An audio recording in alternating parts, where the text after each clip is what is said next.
Hey everyone, welcome back for another deep dive. Today we're going to be tackling a question I think we've all pondered at some point. How do we actually measure spiritual growth?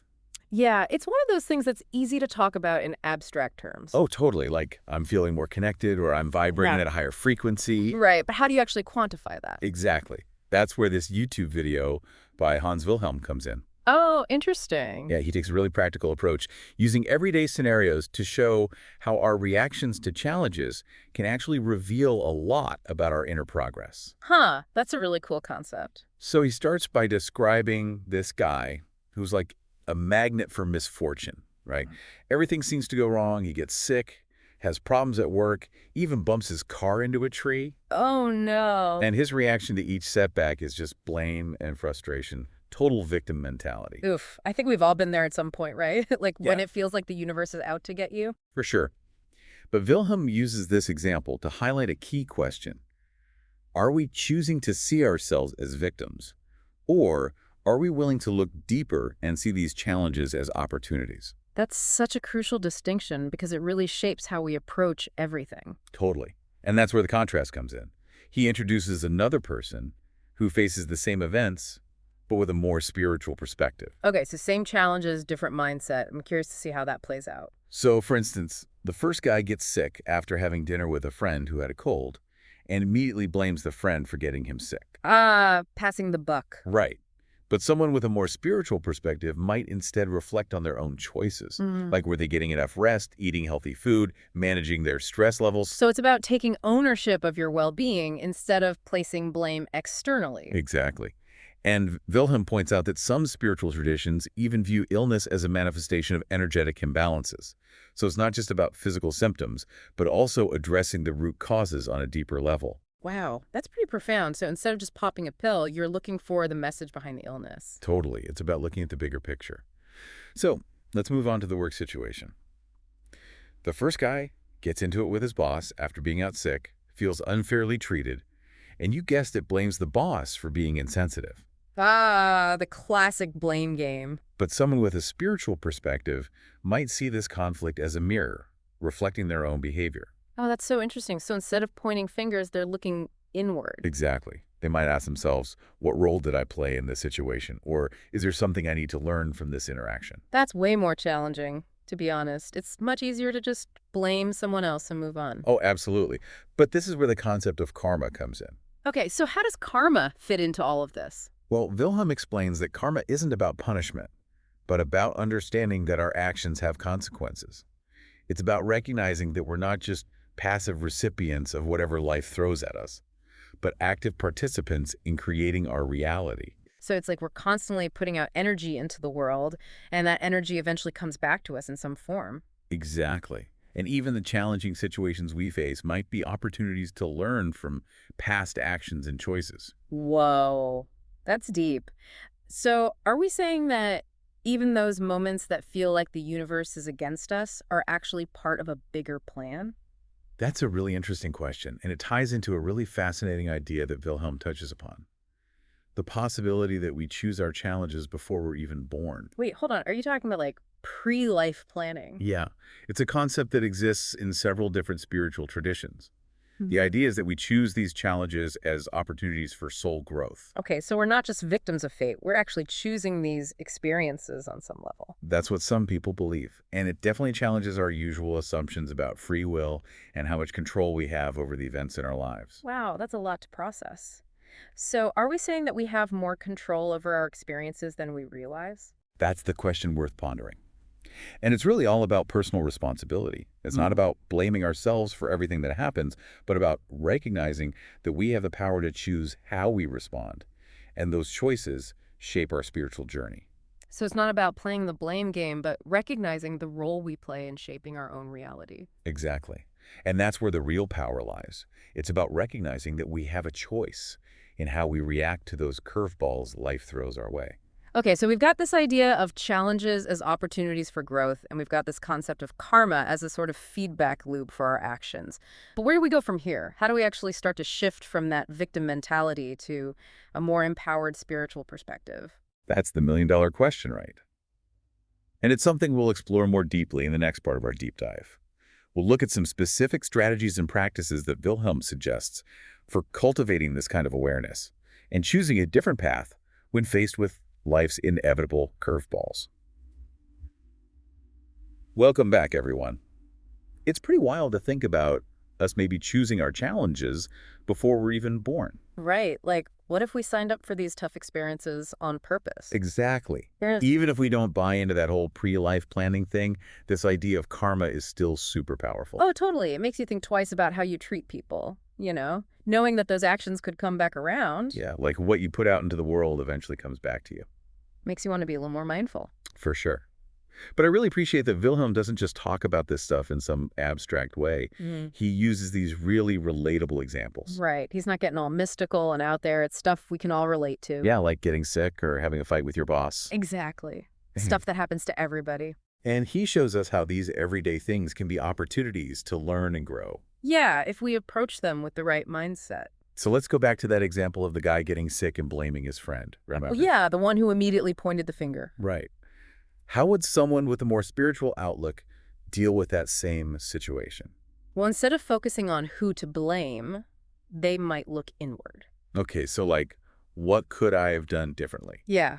Like, was I pushing myself too hard, not taking care of myself, maybe holding on to some negativity?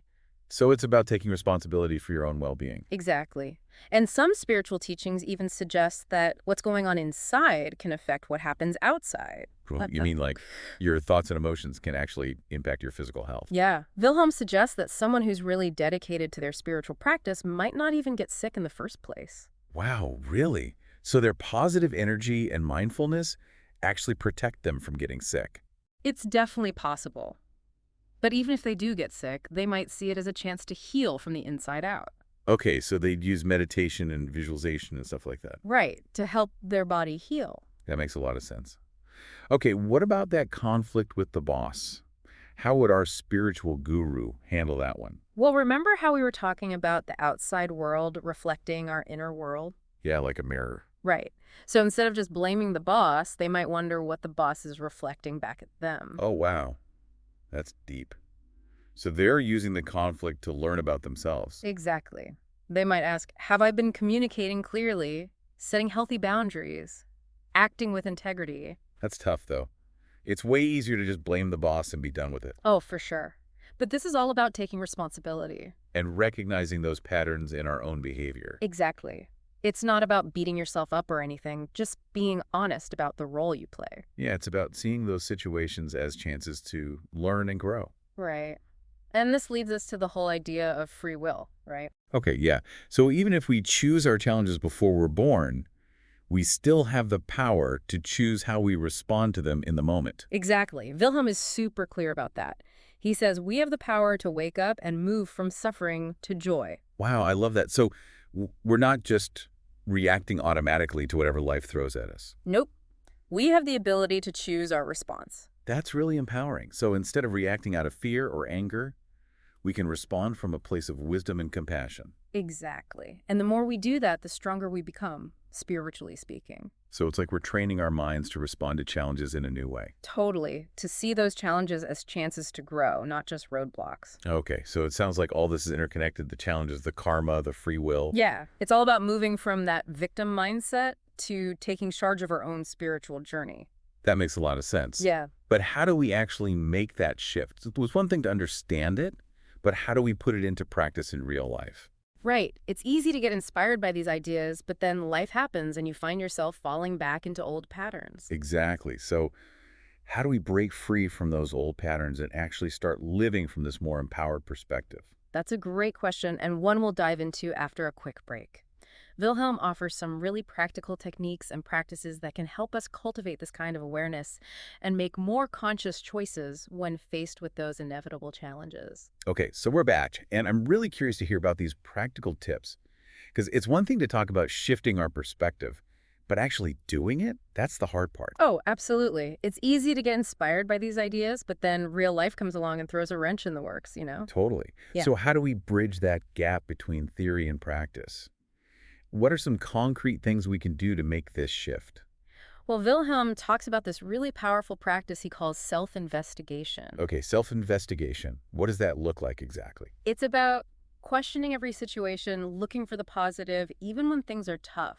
So it's not about pretending everything's perfect or ignoring the negative stuff, but about looking for the lesson or the opportunity for growth. Exactly. And it all starts with asking yourself some honest questions, like, what's the story I'm telling myself about this situation? Oh, that's interesting. So we're becoming aware of our own internal dialogue. Yeah. Is that story serving me or keeping me stuck in a negative loop? So it's like hitting the pause button on that inner critic, that voice that always wants to blame everyone else. Right. Instead, we turn inward and ask, what can I learn from this? And what can I take responsibility for? It's about shifting from blame to responsibility. Exactly. And that can be super uncomfortable at first. Oh, I bet. It's like facing those parts of ourselves that we'd rather keep hidden. It is. But that's where the real transformation happens, right? When we're willing to be honest with ourselves. It takes courage to face those uncomfortable truths about ourselves. But when we do, it opens up the possibility for change. And that's the key, right? Hmm. Making a conscious choice to change. So self-investigation is a big one. What other practices does Wilhelm recommend for cultivating this kind of awareness? Well, he talks a lot about the power of acceptance. Oh, acceptance. That's easier said than done sometimes, you know. Oh, totally. Especially when things aren't going our way. Remember that Eckhart Tolle quote. Accept the present moment as if you have chosen it. Yeah, that's a powerful quote. But it can be so hard to actually live by, you know? For sure. Like, it's easy to accept the good stuff, the happy moment. Right, but what about those times when you're dealing with loss or disappointment? Mhm. How do you accept those moments? Well, it's not about pretending those feelings aren't there. So we don't have to put on a happy face and act like everything's fine. No, not at all. It's about acknowledging those feelings, letting yourself feel them fully, but not letting them sweep you away. So we're not trying to suppress those emotions, we're just trying to not get completely consumed by them. Right. It's like recognizing that those feelings are temporary, like waves passing through the ocean of your being. That's a great analogy. So instead of resisting those waves, we learn to ride them. Exactly. And mindfulness practices like meditation can really help with this. It's all about training your mind to observe your thoughts and emotions without judgment. So we're becoming the observer rather than getting caught up in the story. Right. It's about detaching from the drama and just being present with what is. You know, it's funny. Sometimes the biggest spiritual growth happens not in these big dramatic moments, but in those quiet moments of just being present. Oh, that's so true. It's not about waiting for things to change on the outside, but changing your relationship to those things on the inside. Right. It's like that saying, pain is inevitable, suffering is optional. Exactly. We can't always control what happens to us, but we can control how we respond. And that's where the real power is. It's in that space between stimulus and response where we have the freedom to choose.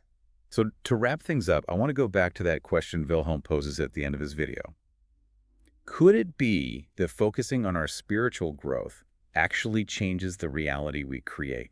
It's a pretty mind-blowing idea, right? Like, what if our inner work actually impacts the world around us? Yeah. It's like we're all connected in this web of energy, and our thoughts, feelings, and actions are constantly influencing that web. And as we become more aware, more compassionate, more loving, maybe we contribute to a more harmonious world.